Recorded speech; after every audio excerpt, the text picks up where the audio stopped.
That might be scary. A little too much What imagination. is it you're making? I am making, see that's my casserole over there? Oh, yes.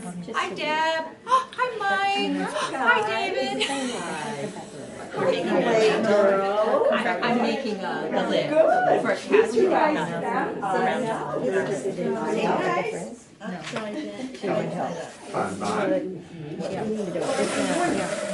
Wherever you land, they'll be able to do it.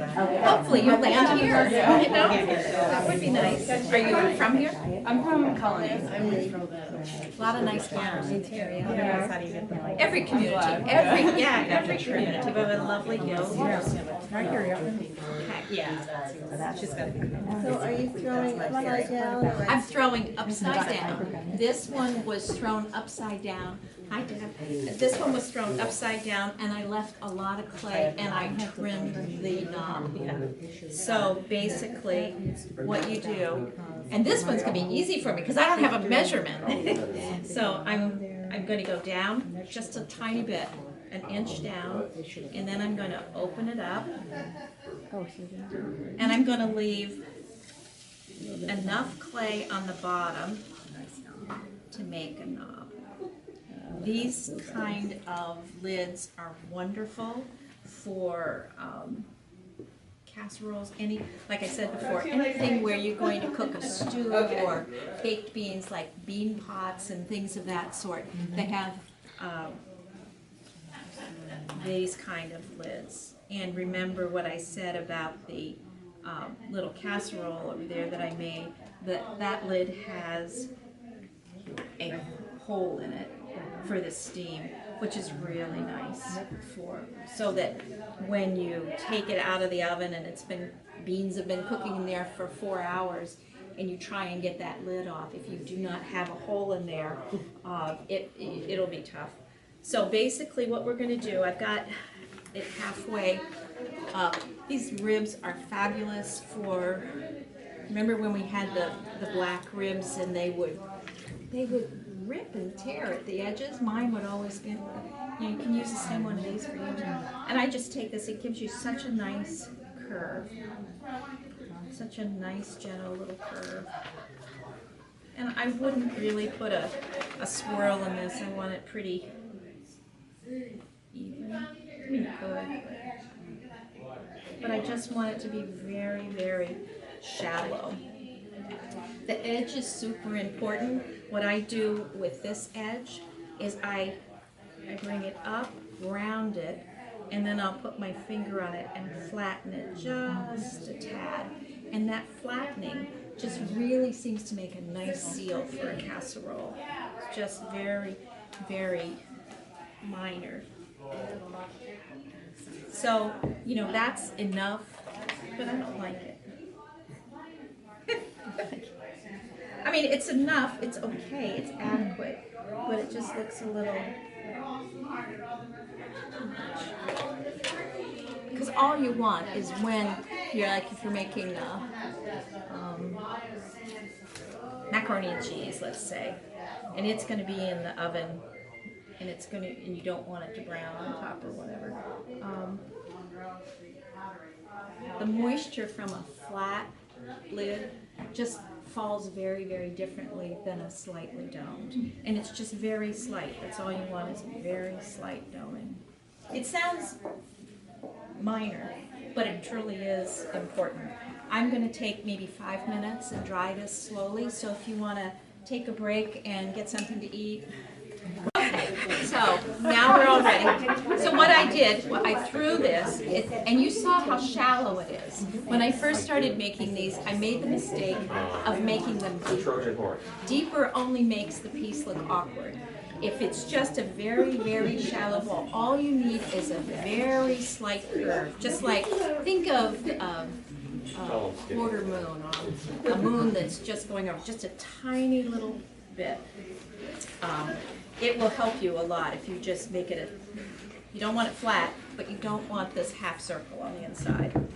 I have some pretty awkward looking casseroles from that period.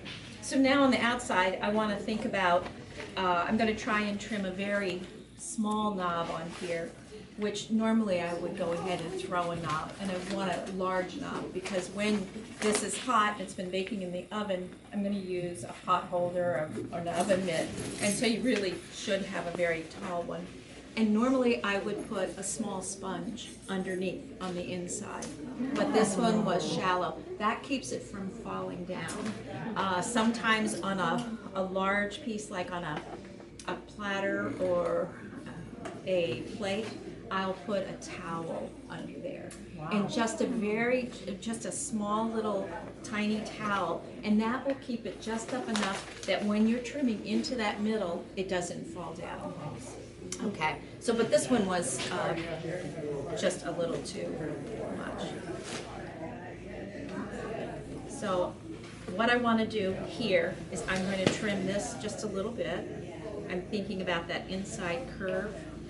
So what I like about clay, what keeps me going a lot of times, is it's challenging. It makes me think. It's almost like a puzzle. What if I throw this upside down, what's it going to look like right side up? There's a lot of things to consider.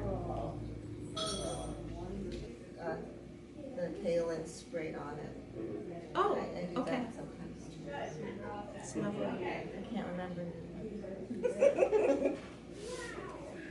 So now I'm going to go in for the knob. I'm going in, and you can see again how this is just kind of tearing a little bit. I'm just going to. The tears bother me just looking at them. And they also, if I've found from that other piece, if I let the tears go too long, they really rip. So.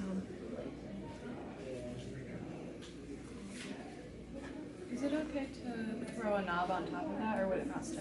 Yes, it would be fine. Yeah, that's normally if I like trimming, but so I would normally leave about this much clay, you know, and then I would trim it, because I think it's difficult to throw the knob on and get it just right on there, but I used to do that all the time, and now I just throw the bottom really thick.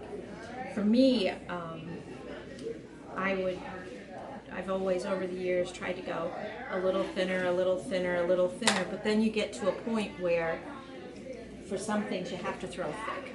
And for these, I kind of like throwing them a little thicker. I'm going to dry it up a little more. It's starting to get too moist. Thank you. I'm so excited. Shopping is exhausting.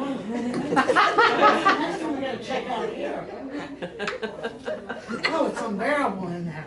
Is it unbearable in Oh, it's there? hot in there. It's hot. Open the door. It's not unbearable. It was fun. It was fun, she says. Open the front door. I can't tell them what to do back there, Barb. You know that. Yeah, no. I'm afraid. I'm afraid to go back there now. Looks good. So far, so good. It hasn't fallen.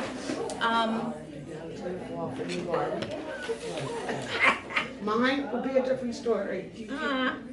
So basically, I'm just forming a little knob here. I don't want it to fall, and I don't want it to tear. There's a lot of don'ts, I guess. But I do, normally I would make it so that I could really think about getting that pot holder, because that's really for this what you need. You don't want a super decorative knob usually for a casserole, unless, I mean, you saw the little turtle that I made. That wouldn't work for a casserole, but it's, you know, it could make a, let's see, a big pig standing up or something would be cool. You know, it could be a casserole with a little pig standing on it, I guess, if it works. And I do. I'm trying not to. Okay, so then I'm going to go into the middle here, because you don't want it to be really thick, because that's when you get a lot of cracking. So I'm going to go down here into the middle, and it looks a little nicer too. And then I'm just going to finish it up, and then we're going to do handles. And this isn't meant to fit on anything,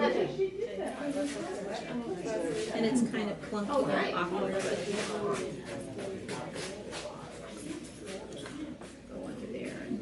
still wet enough, I can throw it a little bit. There we go. So that's enough, just kind of